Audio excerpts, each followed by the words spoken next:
Maka cikal bakal yang dilakukan oleh Joko Widodo sekedar menyempurnakan karena akarnya dibangun oleh Susilo Bambang Yudhoyono lewat 2507 yang menterinya bernama Mari Elka Pangestu. Maaf saya sebut satu persatu karena ini yang harus dibongkar siapa sesungguhnya manusia yang harus bertanggung jawab untuk kemudian Indonesia porak-poranda. Anggota DPR nggak bisa bikin apa-apa.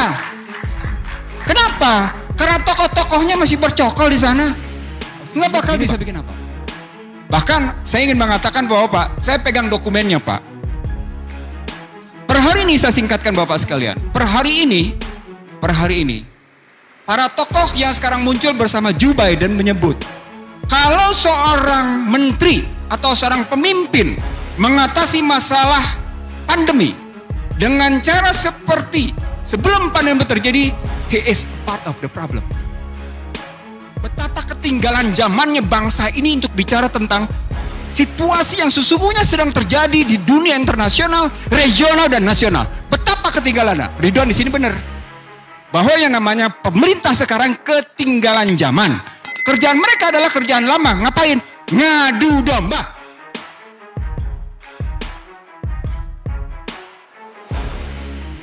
Bapak sekalian, yang pertama saya ingin menyampaikan kalau kita ngelihat kita terpecah cuma pada era Joko Widodo, rasanya kurang pas. Rasanya kurang pas karena dia dimulai dari tahun 56. Tepatnya sejak konferensi meja bundar berlanjut, kita diintervensi melalui dunia pendidikan. Bahkan sesungguhnya tentara diintervensi pada tahun 56. Dengan didirikannya Seskogab dan Seskoat. Jadi kalau kita cuma melihat perspektifnya di era Joko Widodo, kurang pas. Tapi akar masalahnya sudah bermula dari KMB, diperkokoh pada tahun 56, diperkokoh lagi oleh mafia Berkeley, lewat Undang-Undang Nomor 1 Tahun 67 tentang penanaman modal, yang kemudian saya menyebutnya sejak saat itu sesungguhnya Indonesia mengidap 5I. 5I. Pertama, Indonesia bersedia diintervensi, dicampur tangani oleh kekuatan modal. Yang kedua, Indonesia bersedia diinvasi oleh kekuatan modal. Yang ketiga, Indonesia bersedia di posisinya diinfiltrasi, disusupi. Dan itu nampak. Yang berikutnya, Indonesia bersedia diintimidasi, kalau nggak ada modal asing lo nggak bisa ngebangun. Yang terakhir, Indonesia bersedia dimainkan nilai tukarnya lewat inflasi. Saya menyebutnya 5I. Dan itu tidak pernah bisa kita atasi hingga hari ini.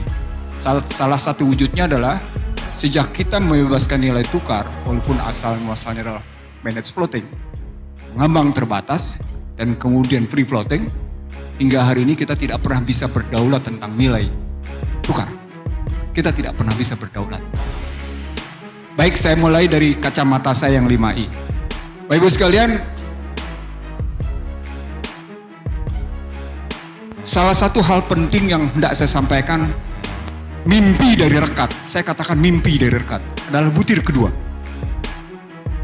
Rekat menyatakan menciptakan Indonesia yang damai, sejuk, tentram, dan damai. Aman ceritanya. Tadi sudah dibahas oleh Mardhani Alisera tentang sejuk. Saya ingin mengatakan, secara legal struktural, legal prosedural, tidak mungkin Indonesia akan mencapai damai, sejuk, tentram, dan aman. Nggak mungkin. Mustahil.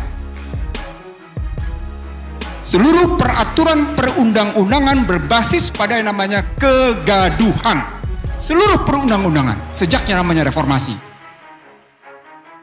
Saya bersedia membuka satu persatu, bahkan dalam sebuah kajian disertasi di Universitas Indonesia di Fakultas Hukum, ada sebutan sekitar kurang lebih 115 undang-undang dalam basis ekonomi yang sesungguhnya hanya mengandalkan pada persaingan bebas. Saya cuma 2 undang-undang yang saya sebut sebagai berbasis untuk kemudian Indonesia tidak pernah bisa berdaulat. Undang-Undang 2499 tentang lalu lintas nilai tukar dan sistem devisa, lalu lintas devisa dan sistem nilai tukar. Yang kedua adalah Undang-Undang 2507 yang hendak saya singkatkan saja. Bapak Ibu sekalian, pada Maret 2015, ini basis kenapa kemudian kita pecah. Pada Maret 2015, saya bersama Din Samsudin, Sri Edi Suwasono, dan beberapa teman mengajukan gugatan ke Mahkamah Konstitusi untuk merontokkan dua undang-undang ini. Undang-Undang 2499 dan 2507. 2499 adalah lintas devisa dan sisi nilai tukar. 2507 adalah penanaman modal yang membongkar Undang-Undang 167. Sebelum saya lanjutkan ke peristiwa Maret 2015, menurut Bank Dunia, dengan basis Undang-Undang 2507 tentang penanaman modal, maka situasi perekonomian Indonesia di kebebasan investasi dan utang luar negeri mencapai sangat memuaskan. Itu penilaian Bank Dunia. Jadi Bank Dunia demikian puas dengan prestasi Indonesia yang membebaskan modal luar biasa. Kalau orang membahas Omnibus Law, terlepas dari 2507 adalah salah. Saya ulang Bapak sekalian, kalau orang membahas Undang-Undang Omnibus Law terlepas dari 2507 adalah salah. Karena basisnya adalah Undang-Undang 2507 yang memang di era SBY sudah membebaskan segala sesuatunya. Maka cikal bakal yang dilakukan oleh Jokowi Widodo sekedar menyempurnakan karena akarnya dibangun oleh Susilo Bambang Yudhoyono lewat 2507 yang menterinya bernama Mari Elka Pangestu. Maaf saya sebut satu persatu karena ini yang harus dibongkar. Siapa sesungguhnya manusia yang harus bertanggung jawab untuk kemudian Indonesia porak-poranda. Anggota DPR nggak bisa bikin apa-apa. Kenapa? Karena tokoh-tokohnya masih bercokol di sana, nggak bakal bisa bikin apa-apa. Disinilah kemudian saya membagi dua masalah. Ketika kita bicara bagaimana merekatkan masyarakat Indonesia. Saya ingat betul 97, 98, 99 ketika reformasi berjalan. Salah satu statement yang saya buat adalah ketika Indonesia disusupi habis-habisan oleh Madeleine Albright dan Bill Clinton, salah satunya adalah saya melihat betapa sejumlah anak Indonesia bersedia menjadi pengkhianat. Saya sebut Bapak sekalian, sejumlah anak Indonesia bersedia menjadi pengkhianat. Ridwan Saidi membuktikan siapa nama-nama itu.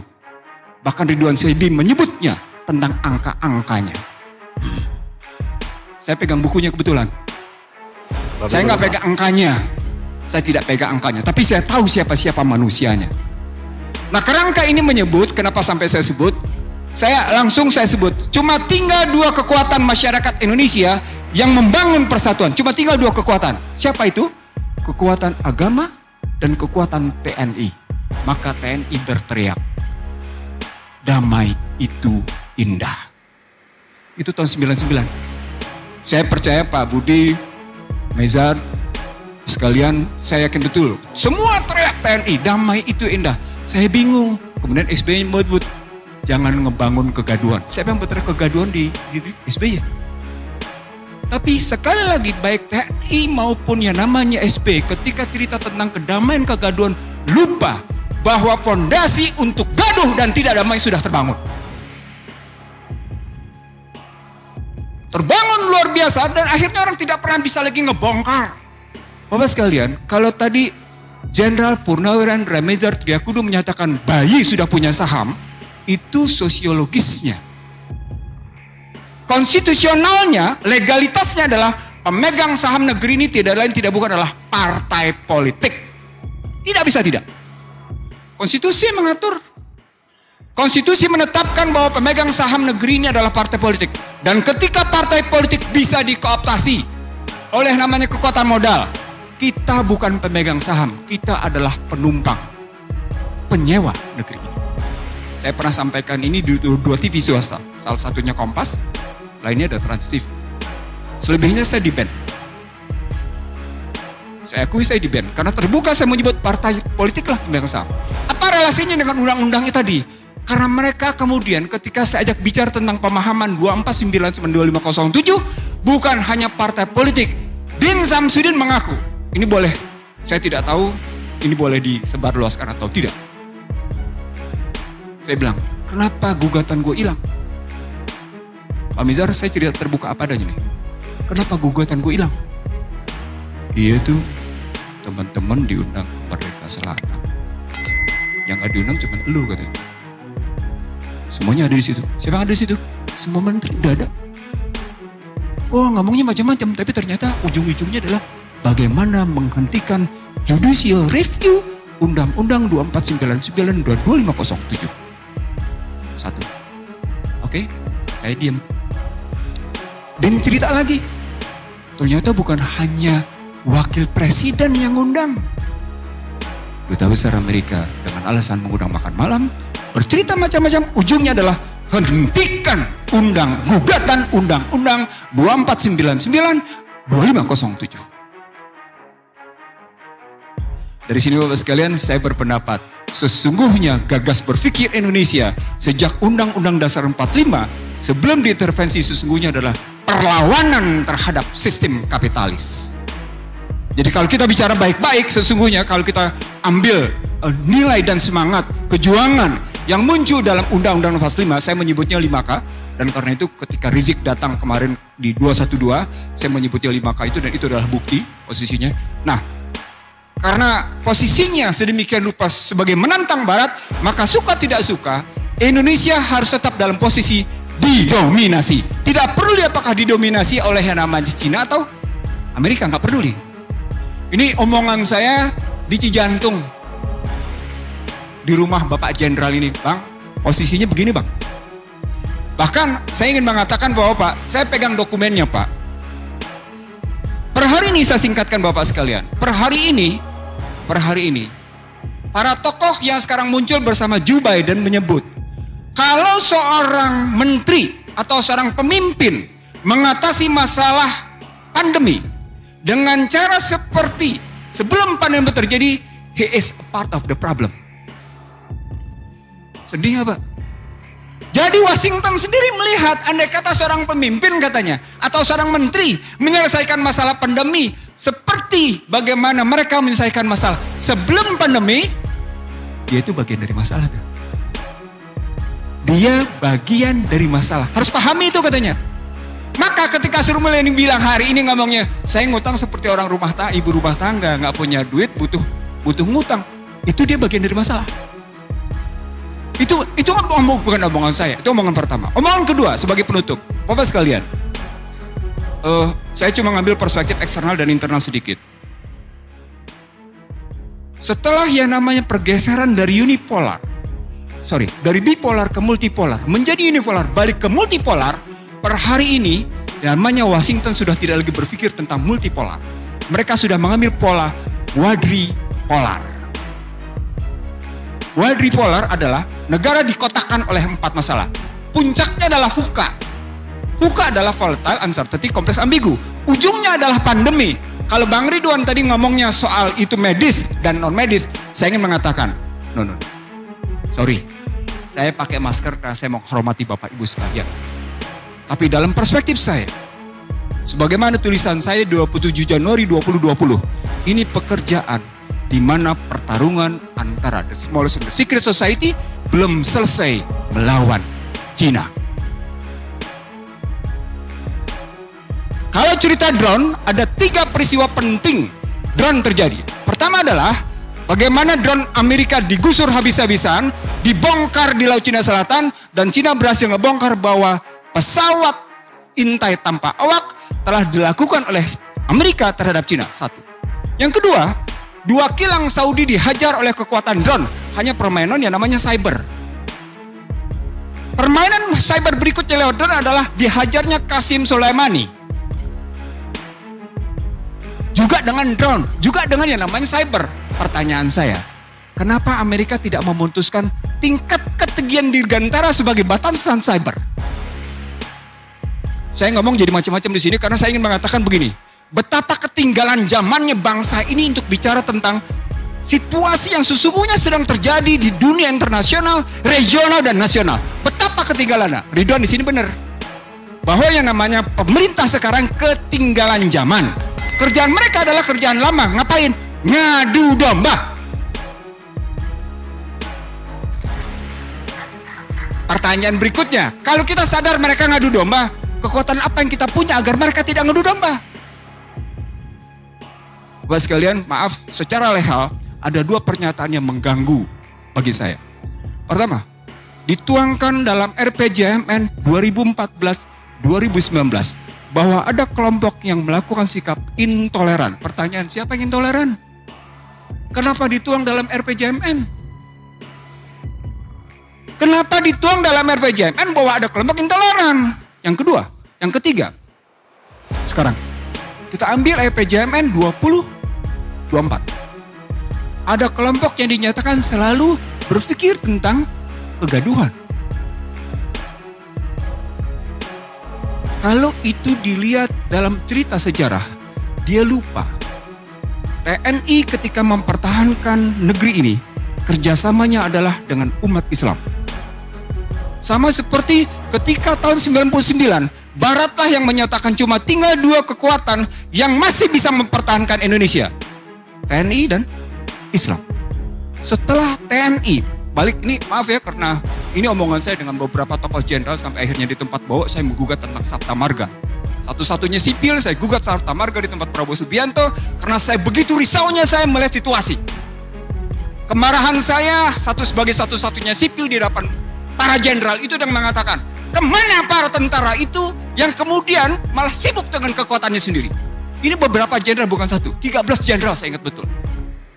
Saya bilang, Bapak sekalian,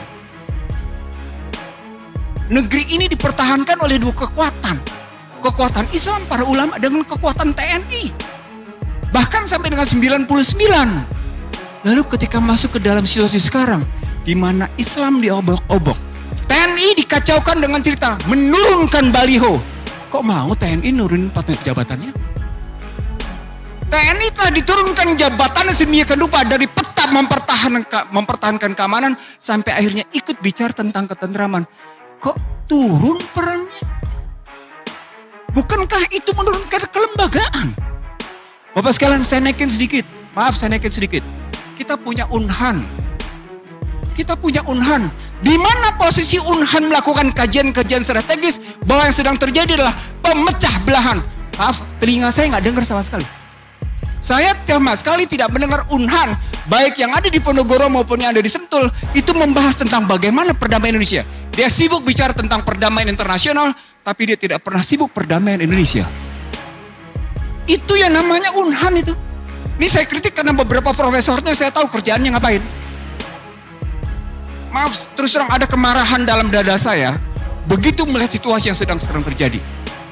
Nah, Bapak sekalian, sebagai penutup, kita tidak akan bisa mendekat dengan damai, sejuk, tentram dan aman selama sumber daya alam, produksi, distribusi, dan keuangan tidak sungguh-sungguh tunduk pada konstitusi.